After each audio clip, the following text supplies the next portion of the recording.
ছিলেন। তিনি যেখানেই সফর করে যেতেন সেখানেই ছাত্ররা তার পিছু পিছু যেতেন, যেখানেই বসতেন সেখানেই 10 গা হয়ে যাইত। হাজার হাজার ছাত্র তার কাছে এসে হাদিস শুনতেন। একদিন তিনি দর্শে বসে হাদিসের দর্শ দিচ্ছিলেন, হাজার হাজার ছাত্র তার সামনে। দর্শকালীন সময়ে হঠাৎ করে এক ব্যক্তি উপস্থিত। ওই দর্শের মধ্যেই হাসান বসরি রহমাতুল্লাহ আলাইহি জিজ্ঞাসা করতেছেন, শাইখ খুব বিপদে পড়ে এরপরে আপনার কাছে আসছি। জিজ্ঞাসা করলেন কি বিপদ?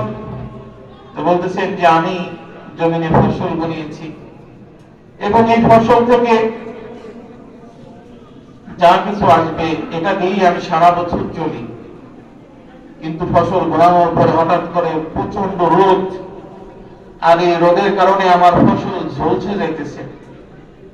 এমন অবস্থা যদি আরো কয়েকদিন থাকে তাহলে আমি মাঠ থেকে ফসল আর উত্তোলন করে ঘরে আনতে পারবো না। তো এই বিপদ থেকে আমি কিভাবে উদ্ধার হতে পারি, আমাকে একটা আমল বলে দেন। একটা কি বলে দেন? আমল বলে দেন। হাসান বসরি রহমাতুল্লাহ আলাইহি বললেন, আচ্ছা ভাই, তাহলে আপনি ইস্তেগফার করতে থাকেন। কি করতে থাকেন? ইস্তেগফার খুব বেশি পরিমাণে